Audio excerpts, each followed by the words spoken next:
En tout cas, on ne peut que dire que l'Afrique est en avance. Alors, parlons du Mali, messieurs. Si vous le voulez bien, nous sommes de retour et nous parlons de ce Mali en s'interrogeant. Comment comprendre la suspension des décaissements de la Banque mondiale à Bamako? Alors, Siké Doumbé, peut-être on va commencer par notre cher maître Sanjou. Maître Sanjou, vous avez appris ce qui se passe aujourd'hui du côté du Mali. Un bras de fer qui oppose le pays à l'institution sous-régionale, déjà la CEDEAO, qui a pris un certain nombre de sanctions qui ont pratiquement bloqué le pays sur le plan économique, si l'on s'en tient à tout ce qui est dit et relayé bien sûr par les organisations des statistiques au niveau de la Banque mondiale et du Fonds monétaire international. Et aujourd'hui, on constate tout simplement que la Banque mondiale entre dans la danse en suspendant tous ces décaissements en ce qui concerne Bamako. Comment vous réagissez à cela? Merci bien, Bachir. Votre question porte les germes de sa réponse. Les éléments que vous avez avancés en prélude à la question nous édifient suffisamment. J'ai appris avec stupéfaction comme vous cette mesure à l'encontre du Mali. Et le but déclaré, c'est que le Mali est défaillant quant au remboursement de ses dettes extérieures. Ça, c'est le but déclaré. Mais lorsqu'on y regarde de près, on comprend aisément que ce n'est qu'un alibi. Alibi pourquoi? Je vais vous répondre à cette question que j'ai moi-même posée. Mais au préalable, je vous apporte quelques éléments qui permettront d'édifier cette réponse. Voyez-vous, Bachir, je suis de ceux des Africains qui ont toujours pensé que l'aide que l'on apporte à nos pays dits sous-développés est plus un instrument d'assujettissement des dirigeants qu'un élément tendant à aider le peuple à se développer. Non. Le but déclaré, c'est que nous voulons venir en secours à ce peuple pauvre qui souffre, mais en fait, c'est qu'on apporte cela pour assujettir le dirigeant. Et la médaille ayant son revers, ce dirigeant, tant qu'il est soumis, l'aide à court.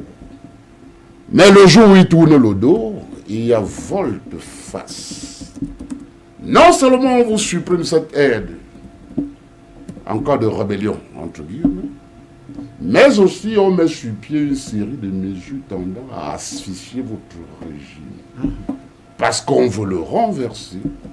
Ces mesures successives d'accroître la misère du peuple pourraient donc amener le dit peuple à se rebeller contre vous.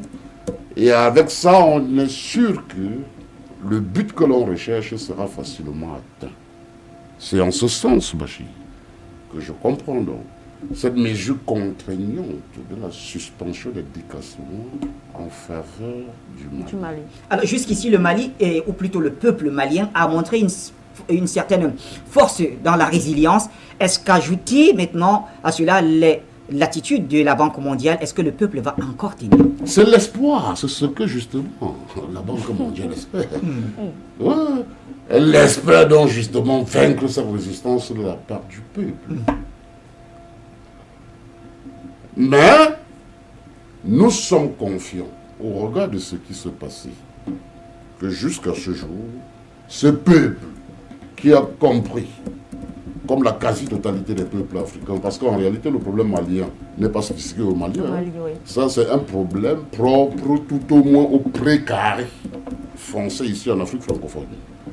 Nous osons espérer que le peuple comprendra la réalité des choses et se dira, la guerre ne se gagne pas au premier coup, c'est au prix d'une persévérance.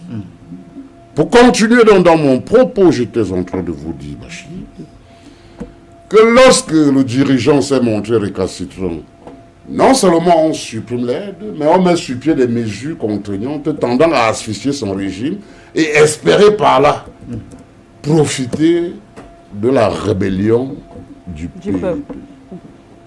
Donc, c'est en cela, c'est de cette façon que moi je comprends la suspension des décassements en faveur du Mali.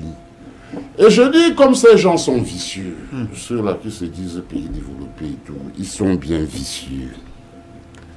Quand nous connaissons qui manipule la Banque mondiale à travers le monde, quand nous connaissons que le colon d'hier, qui aujourd'hui veut absolument s'accaparer des richesses du Mali, est un valet de celui-là qui contrôle la Banque mondiale, il coule de source que cette mesure n'est pas anodine. Nous savons d'où elle vient. Et cela nous amène à porter à la connaissance du peuple africain qu'au jour d'aujourd'hui, pour ceux d'entre vous qui en doutaient encore, comprenez la réalité de l'aide que l'on vous apporte. Si cette aide était destinée au peuple et non aux dirigeants qu'on veut assujettir, ce n'est pas en ce moment précis, Bachir, qu'on suspendrait le décaissement en faveur du Mali. Au moins pour deux raisons. La première, la voici. Le pays est sous embargo. Une certaine CEDEAO, organisme piloté de l'extérieur, a pris les mesures qu'elle a prises. Mais le régime n'a pas cédé. L'UMOA est entré dans le bal. Le régime n'a pas cédé. Et parlant justement de cette UMOA, moi en tant que juriste, je regrette, je pleure. Pourquoi? Un éminent philosophe nous a enseigné que le respect à la loi que l'on s'est prescrit, c'est ça la vraie liberté. Vous ne pouvez pas vous prescrire une loi sur laquelle vous marchez et vous réclamez la liberté. J'ai appris en parcourant les réseaux sociaux, en lisant les journaux, que la Cour de justice de l'UMOA avait ordonné la suspension des sanctions. Oui. La CEDEAO est passée où? L'UMOA est passée où?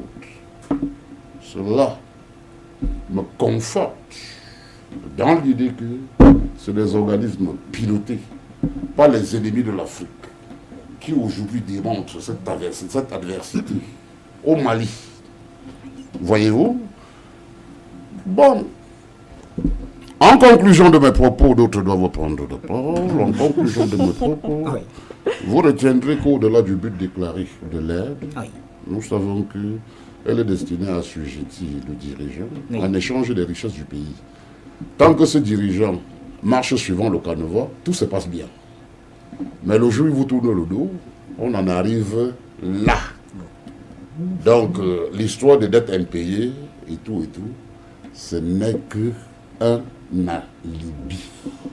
Car si tant est que vous aimiez ce peuple, vous ne devez pas faire supporter au peuple ce que vous pensez être la faute du dirigeant. Vous pensez à un complot international, Maître Sondjé? Ben, naturellement, ça, ce que vous dites là, je vais me reprendre, ça porte le germe de la réponse. Merci, merci à vous, Maître Sondjé. Effectivement, on va aller donc à Yaoundé en espérant que cette fois-ci sera la bonne. On vous retrouve, Jean Dodieu, ici pour directement également prendre votre avis sur